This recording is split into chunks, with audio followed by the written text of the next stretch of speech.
2018, we're back again for another year. 2017 was a great year to be a Catholic, but we hope 2018 will be even better. Because this year, of course, we have the 100th anniversary of the founding of the Education Act in Scotland.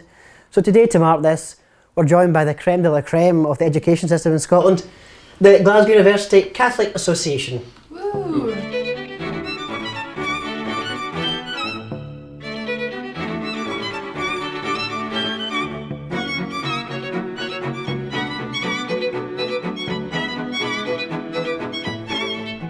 So my name's Clare Deegan. I'm fourth year. I'm studying history at Glasgow. I'm Conor. I'm studying to be a Catholic RE teacher at Glasgow. I'm Father Ross Campbell. I'm the Catholic chaplain at the university. I'm Giuseppe, also studying history at Glasgow. Very good. So you exist as a Catholic association on the campus at the university. Can you tell us, Father, what happens at the Catholic Association?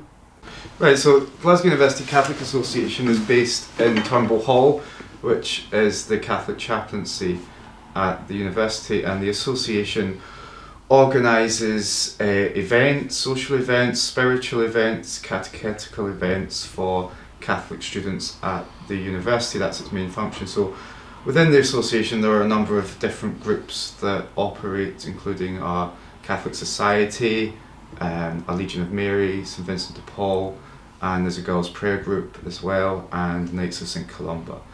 So it just gives students coming to the university a choice of different events and organisations to get involved in, to help them deepen their faith and their relationship with the church. Yeah, so why, Claire, did you get involved with this? Why did you choose to join it at the start? When did you join? I started in first year, just coming along to the social events, and then when I got into second year I became a member of the board and got a bit more actively involved in the kind of organisation side of it. I was keen to join the Catholic Society to make friends that had similar beliefs to myself, and to get involved socially with the different trips and stuff that the organisation runs.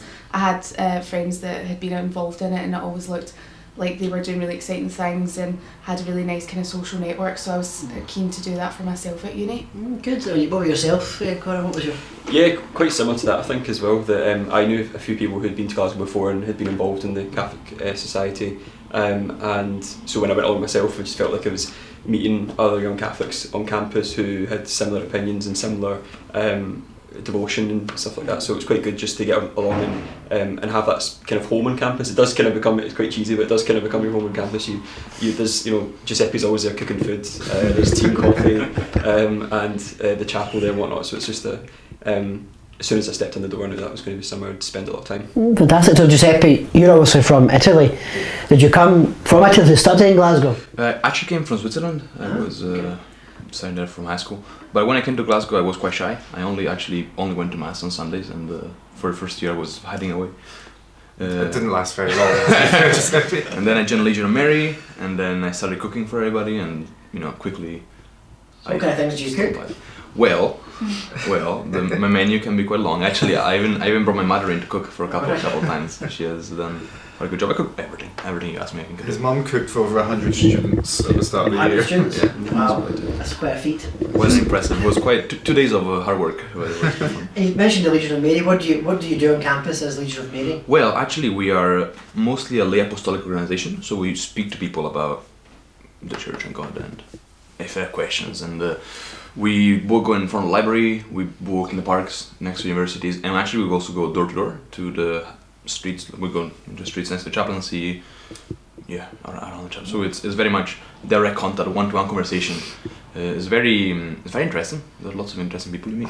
And Claire, what is the experience of being a practicing Catholic, a devout Catholic at university? Is it a challenge or is it integrated? I personally have found it fine. I think that people respond well if you're confident in your faith and in your beliefs. I think that when you happily live them out on campus, people do react well to that, and I think university on the whole is relatively a place where anyone is kind of goes with you can believe what you want, do what you want, and so I think when you're open about your faith and happy with it, people find it quite interesting, and so I've had quite good conversations with non-Catholic friends who want to know more about my faith. And I think when I'm involved with the chaplaincy and say, oh yeah, I'm going to Mass today, or I'm going to such and such at Turnbull Hall, people are quite interested and think that it's nice that, like Conor saying, that you've got a place to go on campus and your academic life is not just, you know, your classes and stuff, but your university experience is a bit more broad and you've got a lot of different things going on. Interesting. Would you say, Conor, that there's challenges to that coming up, you think? Yeah, in some places there are, and some. I mean, I think my experience has been quite like Clare's, in the sense that people who maybe don't know much about the Catholic faith are always quite interested to hear what you have to say. But I think sometimes as well, though, people who have got other strong opinions would be quite opposed to you, because, as we know, in culture generally, not just in universities, Catholic opinions, Catholic teaching on certain issues is becoming quite toxic in some places. You know, it's quite countercultural, and so sometimes you do find yourself having to express an opinion which you know the people in your seminar or whatnot are going to find quite, you know, horrible in some ways, which is a shame, you know, be it on the Catholic teaching on marriage or on you know, pro-life issues, abortion, and so although my experience has been quite positive, I think there is certainly aspects of negativity there as well. Yeah, I mean, Father, we've seen in recent days, obviously Bishop John Keating, your predecessor, has been raising the issue of freedom of speech on campus. How do you feel that the lay of the land is in Glasgow and in Scotland in general just now? I think I think obviously to be a committed Catholic and a vocal Catholic in a university environment is now a challenge. I think perhaps at Glasgow it's not as hostile to the church as perhaps some other universities, although we're maybe going to encounter one or two things in the coming months. But you know, I think the Lord still asks us to witness, and so we need to do that. So while it can be a challenge, what my experience is that the students who come to the chaplaincy are confident, articulate, and they're bright, and so they know the way in which to evangelize, or they know the way in which to articulate the faith in a compassionate and coherent and rational manner. And so you'll find that people will listen, even if they disagree. But obviously there is the issue now where it's becoming more and more difficult for not just Catholics, but any kind of religious group to be in the public square. And that includes within the universities as well. So that is a challenge, but it's one we have to confront. I think also, as we see now with this legislation that's being proposed down in England, that there's maybe people now starting to think, well, this isn't right. A university is meant to be a place where ideas are discussed and debated.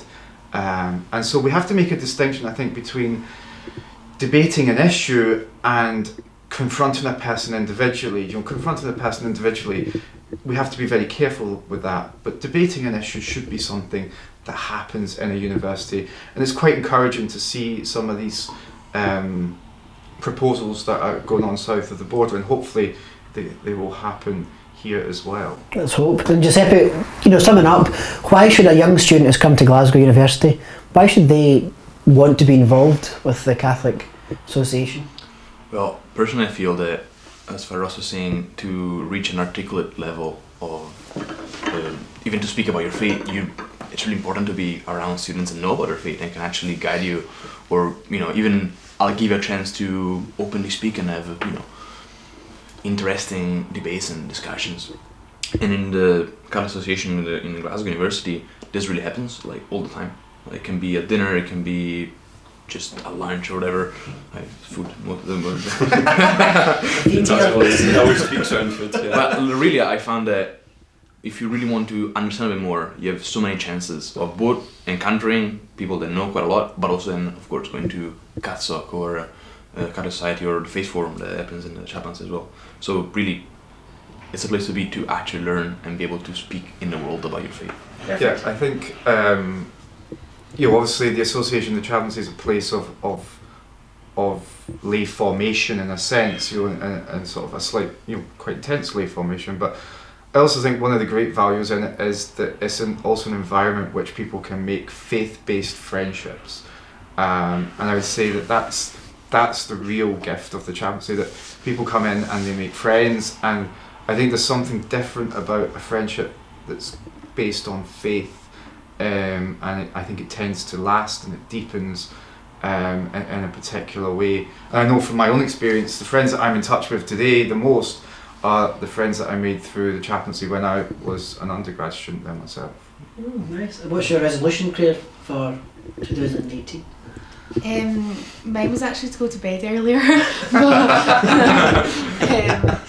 Go to bed earlier and eat healthy. Of yourself, Conor? I'm very pious in comparison to Claire, obviously. Well, I had resolved with my wife to include some extra prayers in our daily routine. Well, that's very good. Yeah, which is very good. So that was Your wife's a good example. Yes, she's a good example. She witnesses to me. Any resolutions, Father? I got told mine yesterday to be less grumpy, so they told me after Mass. He's not started off very well. What yourself, Steve? I think I'll be close to Claire.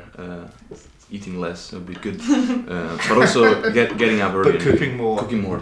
Well, mine should speak slower because I should try the best. I speak too fast. I lose a bit of weight as well because the camera adds on several pounds. So, but it's been absolutely fantastic to welcome you to the Sancta sofa here today. The freezing Sancta sofa. It's cold this morning in Mossend. But we're kicking off 2018 to mark a great big year for Catholic education, and you're equally involved in that as a student at university and looking forward to the future. Some might become teachers here, so fantastic. So thanks very much for coming. Thank Thank you very much. Thank you. So thank you again for joining us on Church Chat in the Sancta Familia Studios here at Holy Family in Mossend.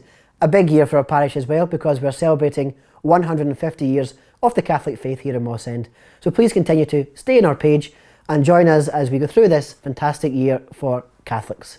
Thank you very much.